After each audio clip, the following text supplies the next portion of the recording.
We're closed. Read the sign on the door. JP, it's Jill Coleridge. Open the door and tell me what's going on.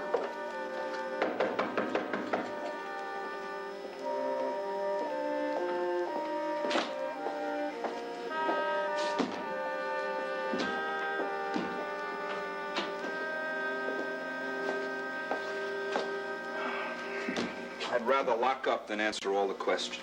About what? Frank's been in an accident. He's in pretty bad shape. Where? What kind of accident? He fell down the stairs to the hospital. Broke his neck.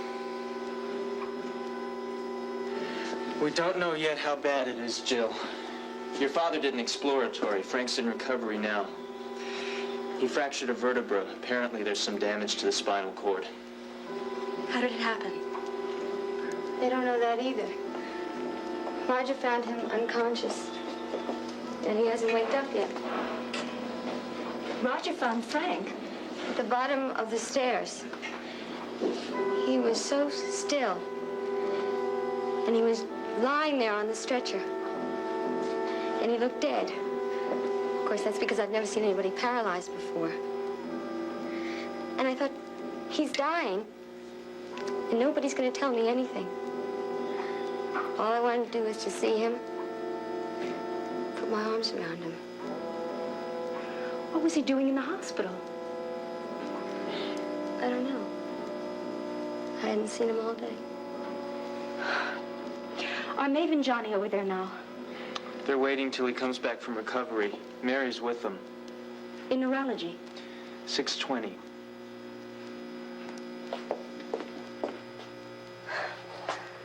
Pat, I just... Listen, you go over and see Mom. I'm gonna stay with Dee.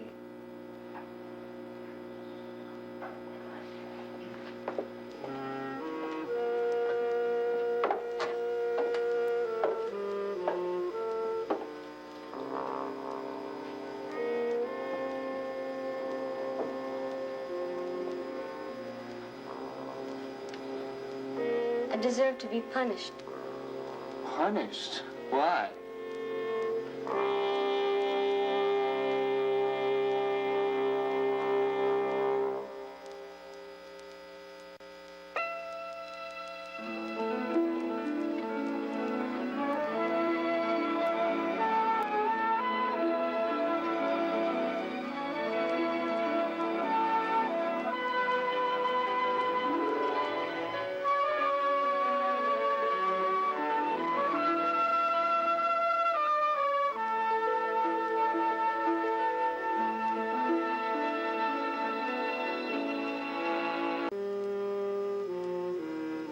I'm afraid I'm going to be punished. Dee, I don't know what you're talking about. I feel as if... I'm kind of afraid to tell you this, but I think you're closer to me than anybody in my life. In a way, I'm grateful that this happened to Frank. At least, he's going to be with me, and I'm going to have him all to myself. Dee. I know you must think that sounds terrible, but that's just the way I feel.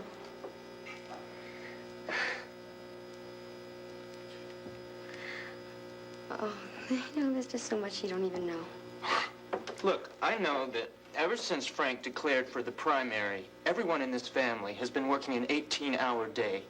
And I know you've spent a lot of time alone this spring, Well, Dee. I've been alone a lot for the last 3 years. No, it's been more than that. Ever since Frank started law school at night, it's always something else. I like to be with him.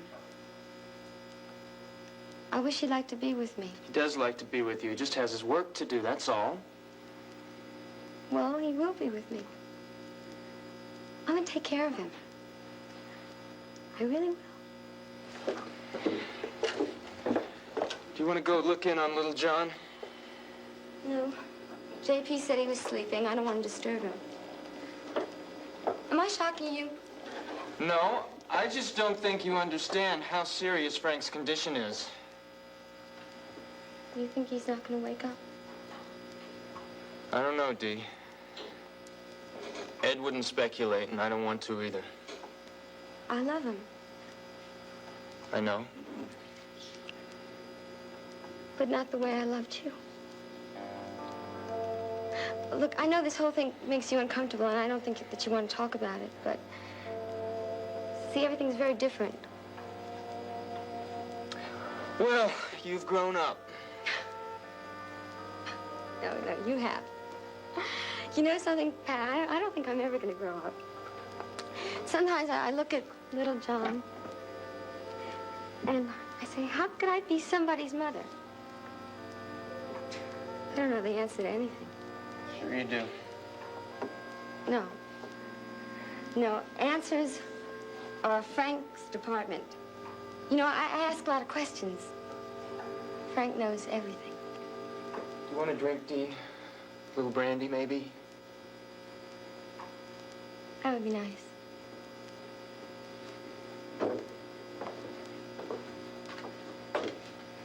I hate it. Hate what? The damn campaign, I'm very glad it's over. Do you mind if we don't pursue that? No. I'm sorry, You know, I almost feel more sorry for Mary. I don't think she's gonna know what to do with herself. Delia, there's a little more to what happened to Frank today than a slight change in his lifestyle. Are you mad at me? No, I just don't understand you. Pat, look, I'm sorry. Frank is my husband. Frank is your brother. You know, you've been handling me all evening long, and I don't think I've been very considerate about your problems and your feelings. I'm sorry. I'm going to try to be good. I promise. You're scared for Frank, aren't you? Yes. I am too, and I'm really trying not to be. I guess that's why I'm talking. You know, it's because I really don't know about everything, and I don't know what will happen. He could die. Frank's not gonna die. But he could die. Never know. Delia, don't. Frank's gonna be all right. Would you mind holding me for a minute?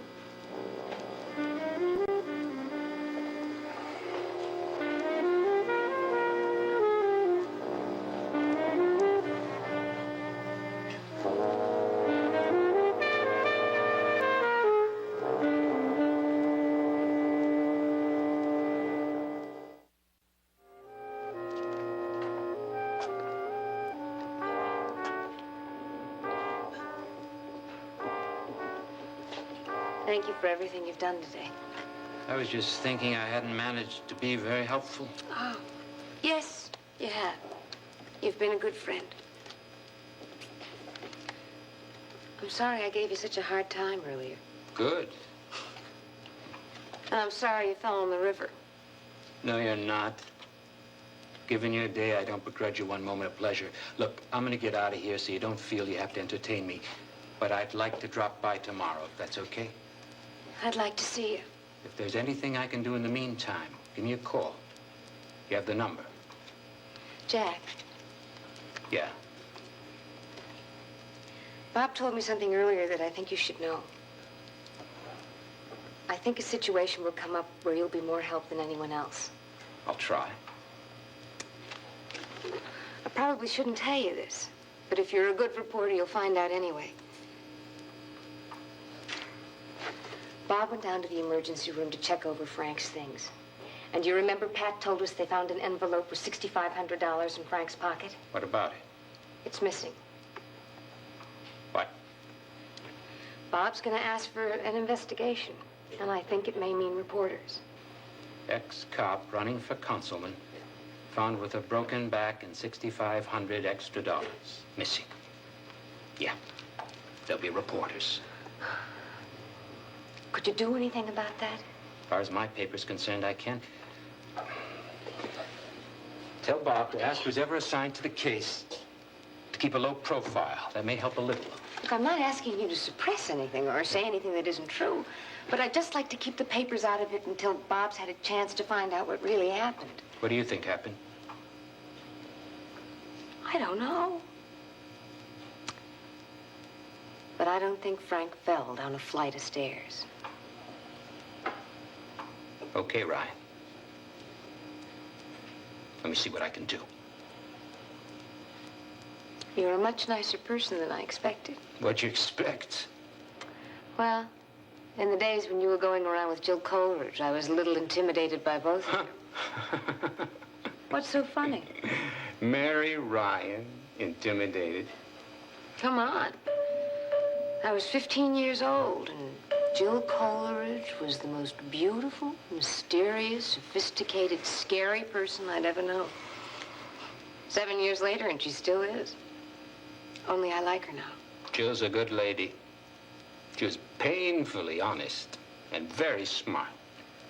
She behaved better to me than I did to her, though I didn't think so at the time.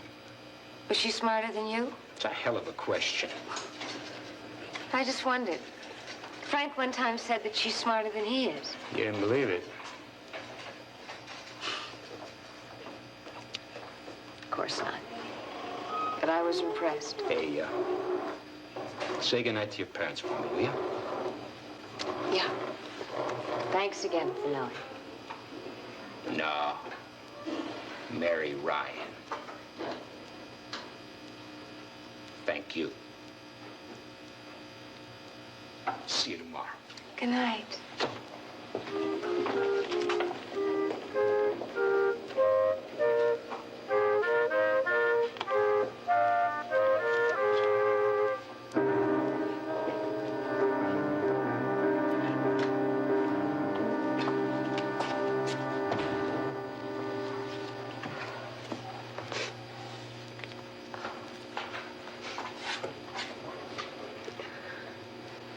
I was just sitting here thinking about that Bishop Mahoney football game when Frank made that touchdown and that great hulk of an ox tackled him in the end zone, and Frank was knocked senseless by the goal post.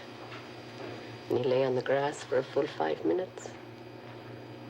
And I was near out of my mind because I couldn't get over the fence to go to him. Do you remember what Bob did to that great hulking lout when he finally caught up to him in the parking lot? Where is Bob, anyway? He's around asking some questions. Where's Da? Ed took him to the office so that he could call Kathleen and Siobhan. To come home? No, darling, no. Just to let them know what's happening. Kathleen will probably send him a bottle of vitamin C and with orders to get up out of bed. Oh, do you want to talk with him? No. I'd rather stay here. Where's your friend Finelli? He asked me to tell you good night. He seemed to be behaving himself. Though Bob doesn't trust him much, does he? Oh, I think he'll write a good story about Frank. He'd better. Bob will catch up with him in the parking lot. Oh, God. I'd give anything at all. I'd give my heart if he would just open his eyes. I know.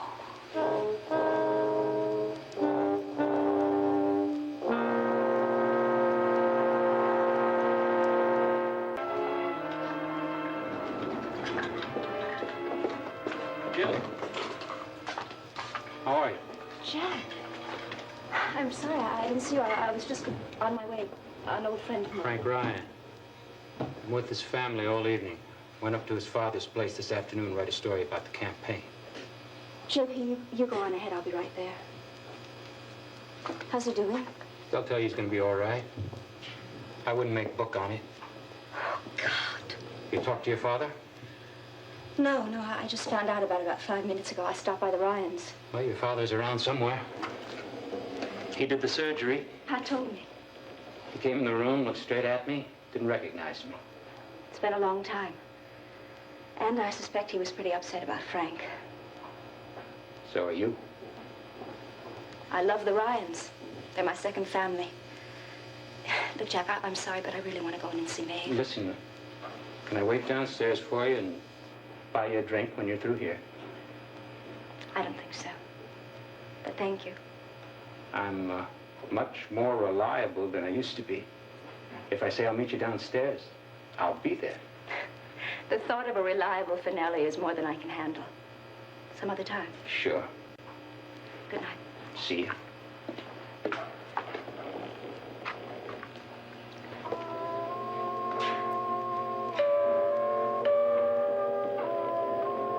I hope I can make you understand this, Mary.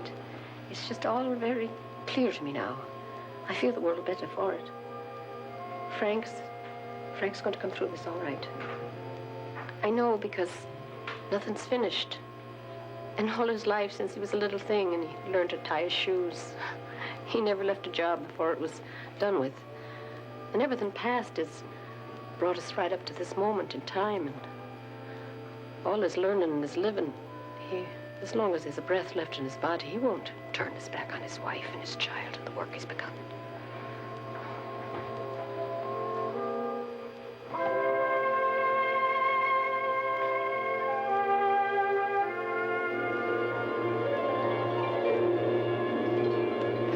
What do you mean, if I win? Of course I'm going to win. How can you be so sure? Because I'm smarter than Vince Bogartis, I'm better organized, and I'm prettier. The fact that I'll make a better councilman than he will should account for something, but it probably won't. You are the most vain and egotistical man I have ever known. Fortunately, I adore vain and egotistical men. I am not. I am honest and forthright to the bone. All right, you tell me, who's going to do a better job than Frank Ryan? No one? A little more conviction, please. No one, my darling. Better. The thing is, somebody has to stop that hospital now, or else the whole community's going to be eaten up. Oh, I know. The staff has to have some place to live, but so did Joe DeMarco and Mrs. Avatar, and they were here first. The institutions of this city are supposed to serve the people of this city, and not the other way around. Why is that so important to you? Well, it's a self-serving thing, really, I guess. This community is a part of what I am. I wouldn't be Frank Bryan if I didn't live here. What happens to Riverside just happens to me. I was in at the beginning of this hospital situation, and I just don't like to leave a job half done. Furthermore, really, you know, Jill, I just enjoy doing what I'm doing. I think that's the main reason for doing anything, isn't it? Hey, you. Quit sitting there looking so seductive and stuff a few of these envelopes, huh?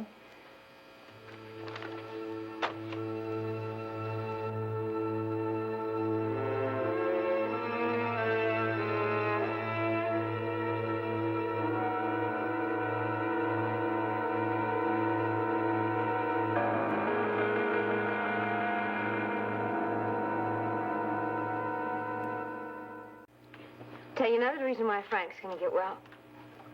If he doesn't, Vince Bogartis is going to win the election. And since there's nothing in the world Frank Ryan hates more than losing, he'll be out of here inside of 6 weeks. On the other hand, might be good for him. What might? Losing. What kind of nonsense is that? Maybe he's a bad loser because he needs practice at losing. Oh, Mary Ryan, you're out of your head. To begin with, your brother's not a bad loser. Oh, he doesn't owe me $17.40 from poker last month? Oh, well, no man likes to lose to poker with baby's sister. That's what I'm saying. Frank's a sorehead. Oh, then why do you play with him, then? Because I like to win. Oh, you're impossible. Oh, you're a sly boots. I know what you're up to. But I don't think I can play the game. Oh, I'm sorry.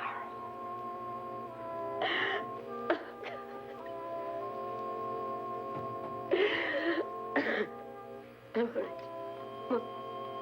Look, let's go see if Dolls talk to Kathleen and Trevant, and then we'll get you home so you can rest for a while. No.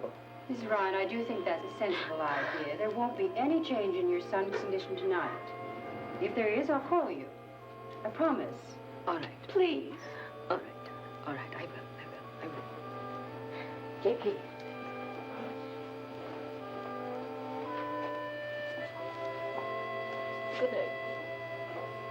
Listen.